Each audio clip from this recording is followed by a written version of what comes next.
Ginoong tagapamahalang hukom.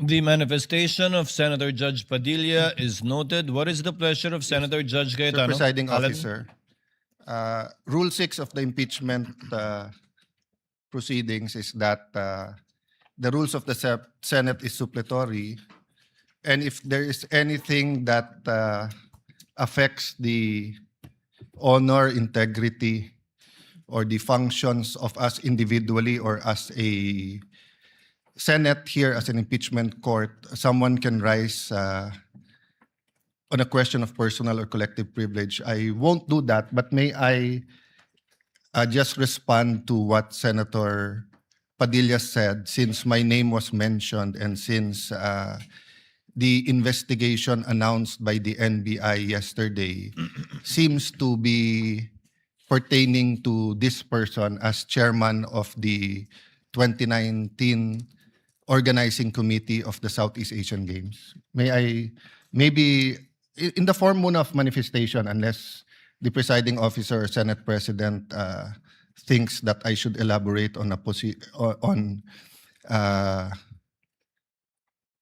by asking for time on a personal collective privilege, but I don't want to start that. Senator procedure. Judge Cayetano may make his manifestation. For the record, sir. So, first and foremost, sa sinabi po ni Senator Padilla, I won't ask na ipa-play na yung video, but quite exhaustive yung sinabi ni NBI Director about the Southeast Asian Games.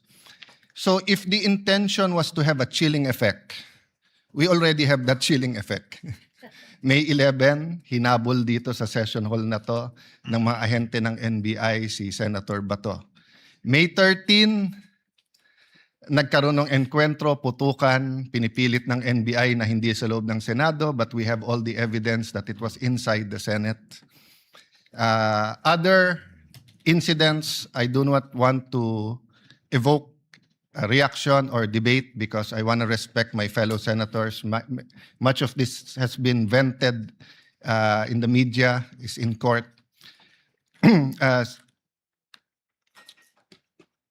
Director Matibag has promised us that he will give us a warrant issued by the ICC, has promised us that he will hold his agents na nanggulpi ng isang OSAA. He will be the one to implement the contempt order and hold them in his office, but wala ditong natupad. So when I mentioned his name, his position the other day that it was bad taste, walang personal yun. I mean, regardless kung sinong, even if it was a secretary, an alter ego of the president who wrote the execution team or the defense team to say, pwede bang next week kasi may seminar, I would have said the same thing, di ba? Na, look at the gallery. Kompleto parati dyan from Congressman Ace Barbers to many Congressman Ridon. I won't name all of you, but you're busy people. But you think this is important, so you take time out and you are here. Diba? Of course, the prosecution team, you have to be, you are here. We are here, despite of many, many other important things. Not only investigations, not only the flood control, not only the BIR, not only, we're also talking about the nation being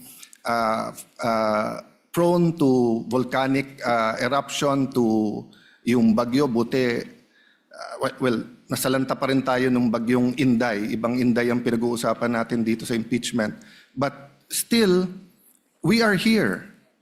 So it was in good faith that I said, as an example, mukha namang masama kapag kayong isang bureau head. NBI director is a very important position, but it is a bureau.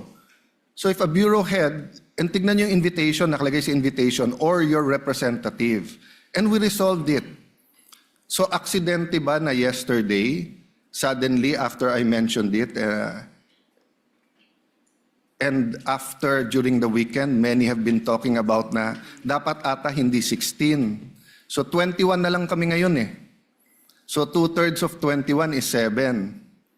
Pag nabawasan pa kami ng 3, 13 na lang yon. Pero some will argue, mabawasan lang kami ng 1 o 2, baka 13 na rin yun kasi wala naman half person o 3/4 person.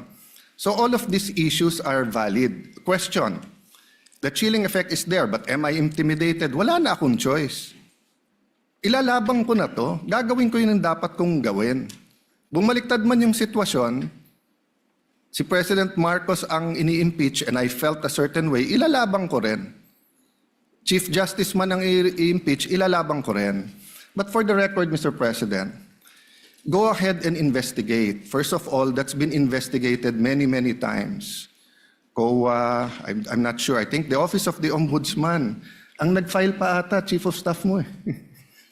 Senator Rob, I'm not sure but parang may kaso na nun. Senator Drilon quizzed us here. I was Speaker of the House, but I chose to appear before the Senate to be able to answer all of those questions directly. The SEA Games, paulit-ulit yan. Biktima na ng speakership ng 2019 yan. Nahuli namin yung PR na sinabi kikiam, pinakain daw mga Muslim ng baboy, when it was chicken longganisa na pinakain. Pero nasiraan na tayo sa Malaysia, Indonesia. The SEA Games gave us so much honor. So far, it is still the biggest SEA Games in history. Many of our athletes launched their career, even going to gold medals in the Olympics. Our athletic and our yung aquatic natin center in Clark is one of the best in the world. Ang nagsabi nito yung Israeli coach ng isang foreign team doon. But go ahead if you want to investigate.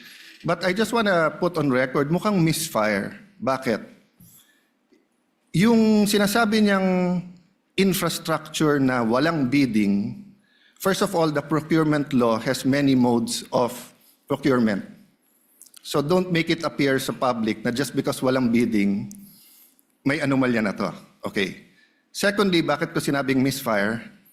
Hindi po sa I'm referring to Director ng NBI Matibag. I had nothing to do with the infrastructure. The chairman of the committee. In fact, I had to resign from the DFA because I was running for congressman during that time.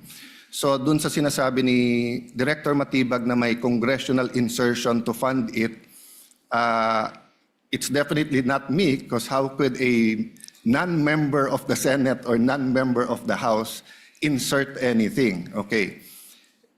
Dun sa sinasabi niyang infrastructure, it was done by the BCDA. The chairman of the BCDA is one of the closest advisors of the president now. The president of the BCDA is one of the closest advisors and is a secretary now. And he said, medyo kaduda tong kumpanya na nanalo walang bidding. If I'm not mistaken, it's the same company who's making the City Hall of Pasig. So, I mean, if they want to investigate, go ahead. But by mentioning the organizing committee of the SEA Games, ako po chairman nun. At paninindigan ko po na napakaganda nung nangyari doon. At kung may anomalya, ako unang magagalit. So go ahead. But my point, Mr. Chairman, honorable members of the court, sa prosecution, to be fair sa prosecution at marami akong kaibigan, I've never felt any intimidation from any of you. I mean, you've continued to be either friends or for those who are former friends but friends. I mean, I don't know if nagkamali lang ako but on the first day, I nodded ng konti kay Senator De Lima. Gumanon din siya, hindi ko alam kung na-acknowledge because we were friends once upon a time and this is a court. We owe it to each other to be professional, di ba? So wag tayong pumayag na someone like Director Matibag would do that. My point, Mr. President, Mr. Presiding Officer, he could have not announced it and investigated. Imbestigahan mo, tingin mo may mali, imbestigahan mo. But it is unfair to me and unfair to the court that kung kailan siya patatawag siya sa Monday, intimidate mo ako, hindi kita tatanungin sa Monday dahil mag-a-announce ka na iimbestigahan mo. Tapos sasabihin mo may insertion, tapos sasabihin mo hindi liquidated po lahat yun. So, let me talk of unfairness. Hindi ba unfair? Kung ako, babalik na rin ko, sasabihin ko, inimbestigahan ko na rin kahapon Ang sabi sa akin, mainit ang ulo ni Director Matibag kasi may contractor na daw yung binigay na lupa para sa NBI at gusto niya sarili niyang contractor. Or would that be fair to him?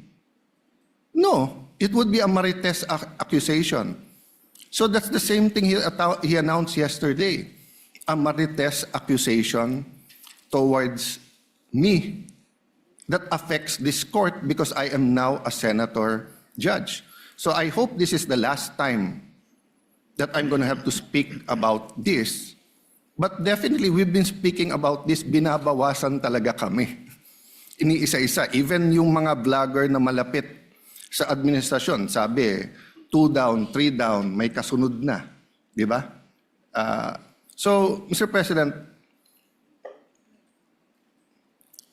I want this impeachment to be a test that the 1987 Constitution works, and that despite political differences, the prosecution and defense, I saw them after the first or second day, nagkakamayang kayo, nagkakamustahan.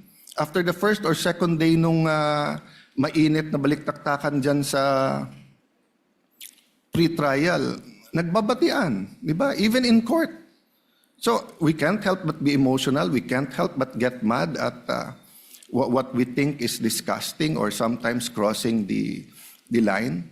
But is there any question that for this verdict, whether it's for conviction or acquittal, to be accepted by the Filipino people, we have to make sure that the integrity of the court is intact. I will admit to you, nahirapan po ako. Wala si Senator Marcoleta. Iilan lang po kaming abogado dito. Si Senator Pangilinan, Senator Cheese, si Aimee is a law graduate, di ba? Pia. Senator Pia, Bam is a second-year law student and I'm encouraging him na tapusin niya. Total review na yung nangyayari ngayon. But it's not easy. 24 lang kami, nabawasan na ng 3. So I hope this issue of the integrity of the court becomes an issue for all of us. No, I'll repeat what I said when I was Senate President. Director, hindi mo kami natibag. So wag mo try itibagin tong representation na to o itong impeachment court because what you're doing is not helping. Investigate whatever you want to investigate. You want to investigate ba't ako nagpatubo ng balbas? Investigate mo, no problem with me. Pero wag mo nang i-announce kasi nga naaapektuhan yung integrity ng court. Thank you for the leeway, Presiding Officer. Thank you, Senator Judge Alan Cayetano. Yes, what is the pleasure of Senator Judge Pia Cayetano? Mr. President, Presiding Officer, I assume most of my colleagues, like me, were busy studying the lengthy memorandum filed by each of the parties. For the record, 30-plus pages, more or less double space yung sa prosecution. Kaya by the time I got to the defense, para na ako maduduling kasi mahaba na nga yung 30 pages na double space. Napunta pa ako sa single space. Okay lang yun, kasama sa trabaho yun. Pero that's how lengthy the documents were. And I slept at 2 a.m. Hindi kasama to sa explanation ko. Di ako nagyayabang or anything. It's our job. And I'm a night person, so normal sa akin yun. And then in the morning, tuloy ulit. Sent my staff questions, asked for more details, and then we worked together throughout the morning until it was time to come here. So I don't know anything about this statement of Director Matibag. But it bothers me to hear this. I now remember that I saw a message pop up in my phone which hindi ko nga pinansin kasi nga ito yung important issue ko na pag-aralan ko tong memorandum ng mga parties na inabala nga naman nilang very lengthily and exhaustively nila dinidiscuss in a written document. But I recall now na may nag-pop up na message from a coach telling me na gustong paimbestigahan yung SEA Games. And di ko talaga pinansin. And now Alan brings it up and I am bothered. There is no jurisdiction in the world that allows a judge to be pressured and intimidated. And I ask each one of you, my dear colleagues, payag ba tayo sa ganito? Ganito na ba tayo dito ngayon?